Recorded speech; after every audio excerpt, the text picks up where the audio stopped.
Good morning, everyone. It's indeed a sad day for us within the education space and the education sector. Never did we plan or anticipate that we'll have this kind of a disaster hitting us like the way it has done.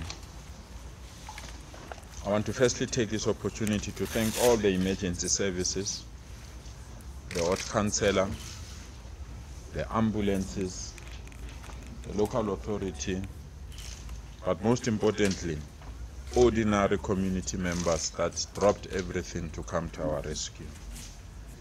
It is this spirit of working together that is taking our country forward. For every single person that has been on the scene, whether invited or not invited, in our culture, something of this nature, when it happens, you drop everything, you come and assist. And indeed, we are comforted by your assistance, we are comforted by your sacrifice, we are also comforted by the high level of commitment that we received from everyone. We also want to specifically thank the leadership of the school for opening their hearts, for opening the gates, and most importantly, for allowing our law enforcement agencies to perform their function as quickly as possible. We received a call around 8:10 this morning that a pathway, you will see it will take you. We can now officially confirm that 26 learners were affected. Of the 26 learners, 3 are deceased. Of the 3 that are deceased, 2 are males, 1 is a female. So far, we've managed to identify 1 deceased learner. The remaining 2, we are trying very hard through the school communication system to identify and notify their next of kin. It's a painful day. It's a difficult day. It's indeed painful for the leadership of the school to notify these parents that someone they saw this morning happy to come to school, they have to deal with the logistics of death. Of the remaining 23 learners that were affected, 2 were checked and released to their parents.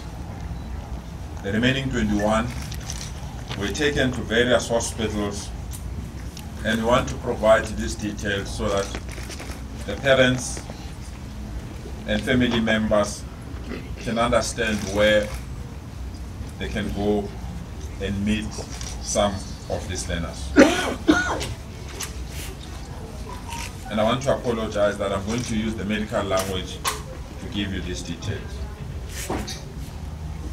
As earlier indicated, there were 5 that were declared as P1 patients.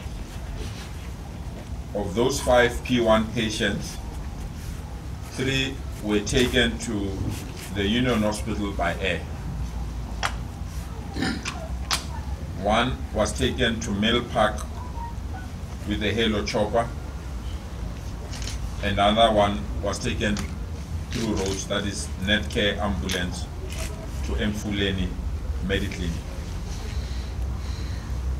The next category is P2.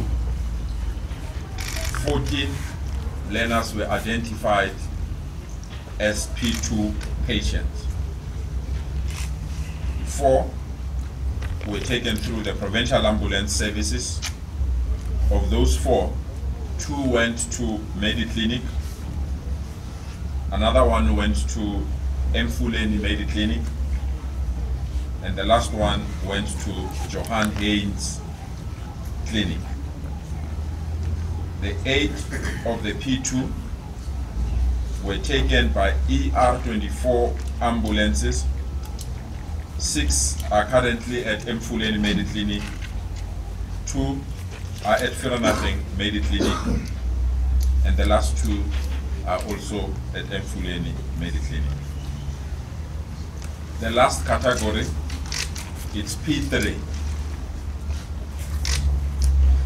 Of the P3, 2 were taken by Sasol EMS to Val Park Netcare Hospital.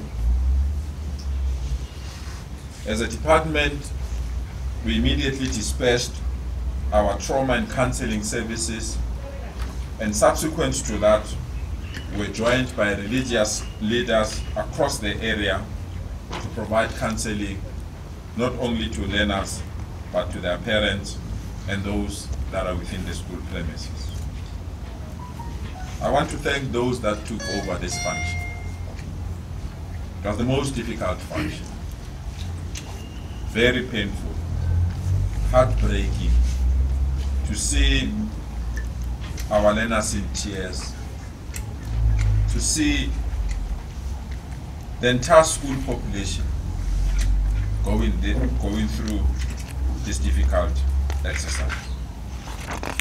I want to thank the parents of our children for their understanding, but most importantly, for their support. These parents, they didn't say, this is my child, this is not my child. They treated all children equally and provided all the relevant support that was needed. We have to pick up our pieces as a department and continue to provide the relevant support. The department have issued an immediate instruction to all hospitals and also through the school governing body that there must be no single learner that is not attended medically because they don't have a medical aid or they can't afford to pay. That is, the department will stand in and provide that assistance.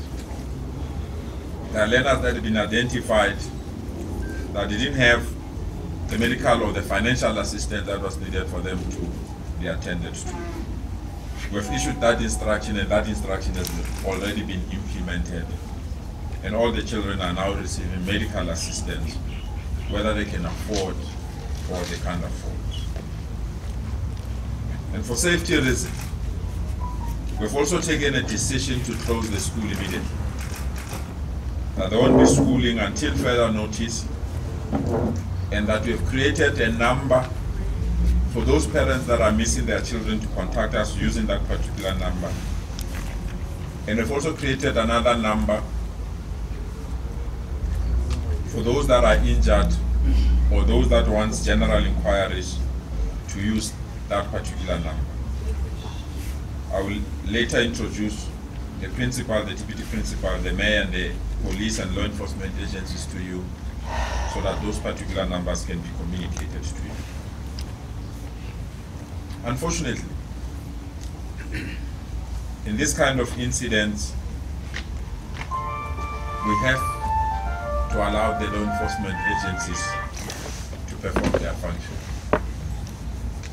It breaks my heart to see those bodies still lying there.